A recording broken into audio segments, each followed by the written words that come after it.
Hello everyone, it is great to see you here once again on Dee's Delights. Today we are going to make twice baked potatoes. Yummy, yummy, yummy. If you like potatoes, you will love this. Now this is very easy, but it's just you bake them twice actually, that's what it is. What you need for this recipe is 8 baking potatoes, and you'll want to wash those. I'm only using 4.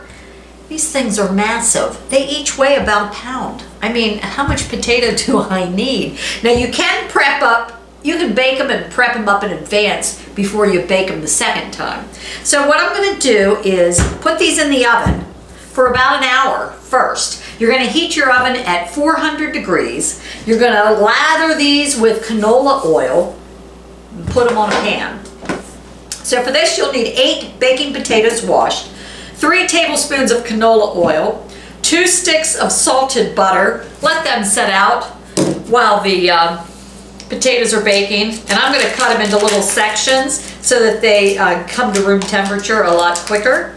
And she does say salted butter, so make sure it's salted butter. You're going to need 1 cup of bacon bits. Fry your own. Well, I've already made bacon earlier today. I put it in the oven. So mine are already crumbled up. I have a cup prepared. You'll need 1 cup of sour cream, 1 cup of cheddar or jack cheese, or you can have a mixture of both, 1 cup of whole milk, 2 teaspoons seasoned salt, 3 green onions sliced, and freshly ground black pepper. So I never had freshly ground black pepper. Mine's always the generic pepper, you know, McCormick. Is it McCormick? So what you're going to do is place the potatoes on a baking sheet, rub them with canola oil, and bake them for 1 hour. You're going to make sure that they're sufficiently cooked through. So do the fork test, the amazing fork test, to make sure that it goes through nice and easy. So you don't want hard potatoes. Nobody wants a hard potato. So I have a handy dandy jug of canola oil. It's always good to have different oils around. Here we go. Let's prepare the potatoes. I always just put it in the palm of my hand, don't know what you do. And just, slop it all around. I'm sure there's a more graceful way to do that, but I've never been very graceful. So I've got these lathered in canola oil, and off they go into the oven, 400 degrees, for at least an hour. We'll test them. So in the meantime, your butter is out and it's getting to room temperature, softening.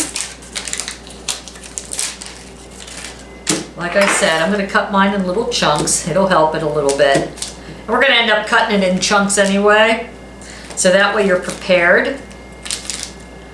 Go ahead, and I just baked my bacon. I baked my bacon in the oven. I think it was at 400 degrees on a foil-lined pan for about 15 minutes. It depends on the thickness of your bacon and how crispy you like it. I like mine real crispy. I don't like soft bacon, I just don't. I don't like the fat, that I can see the fat. I want it all fried up into crispy, crispy texture. So here is my 2 sticks of butter. They're ready. They'll be softened by the time the potatoes are done. And all you have to do is have your sour cream measured out. I've already shredded my cheddar, so I have that ready. Everything else, I'm going to go ahead and slice the green onions, so I have that ready to go. So go ahead and get everything ready so you're prepared. So when the potatoes are baked, you're ready to go to the next step. All right, the potatoes baked. 2 of them baked within an hour. The other one took maybe another 10 minutes, the other 2. They were just slightly bigger. So it probably took, you just want to allow about an hour to hour and 10 minutes to bake those monstrosities of potatoes. So it says, place the sliced butter pats into a large mixing bowl. So let's go ahead. Add the bacon bits and the sour cream. So we have 1 cup of bacon bits, and these are the real deal, folks. None of that fake stuff. 1 cup of sour cream. Let's cut the potatoes in half, lengthwise. Then we are going to scoop out the innards, but save enough around the edges so that the potato is stable, so it doesn't collapse. Okay, so let's go ahead and scrape it out. Remember, leave a little bit of the outer edges. I'm gonna get a smaller spoon.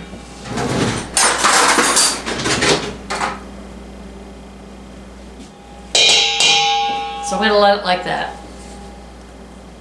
Alexa, what's the average size of a baking potato?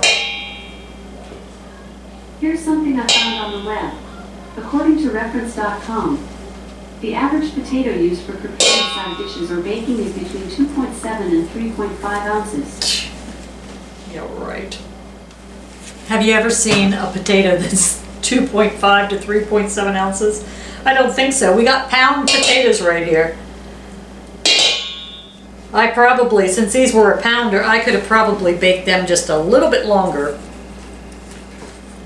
Okay, we'll get them all ready. Smash the potatoes into the butter, bacon, and sour cream. Add the cheese, milk, and seasoned salt, green onions, but I am going to wait and see how much milk I need. And I do not have a masher, so I'm just going to use a spoon like this, which will work pretty good. I don't want to add all that milk till I see, since I don't know what size baking potatoes she used versus what size mine are, because I think mine were about the equivalent of 8 baking potatoes. Cup of cheese. I actually don't think I'm going to need milk. I think the sour cream is going to be sufficient for mine. Put our green onions in there. So fill the potato shells. Let's put this in here. Now these are going to be some high-calorie potatoes, just to let you know. There's no getting around that. So we're going to top it with a little bit more shredded cheddar. There we go. Back into the oven, 350 degrees for 15 to 20 minutes. So the potatoes are just about done. There again, you add what you want to add. If you don't want all the butter, cut back on the butter. If you want more sour cream or less sour cream, add it to the consistency you like and the things that you do like too. The potatoes came out beautifully. I am only going to have half a potato because these are monstrous size like I told you before. And I think each of these probably has about 600 to 650 calories. Just I kind of tried to calculate what all was in there, the amounts, and divide it by 8. And probably about 650 per potato. So if you're having anything else with it, I mean, I'm just going to cut mine in half. That's sufficient for me. And I may have about 2 little porcupine balls with it. If I save enough space, then I can have a dessert later on, because later on I am going to make some Watergate salad. I think that's what I have. We're recording here, Douglas, so let the... No, I don't want to go. Just hold on. Yep, we'll be done here in just a minute. I just want to see what your thoughts are on the potatoes. Looks like you're baking twice. Funny. Baked potatoes are good? I like them. Good, good. Thanks for joining us here tonight on Dee's Delights, and I hope you have a fabulous week, everyone.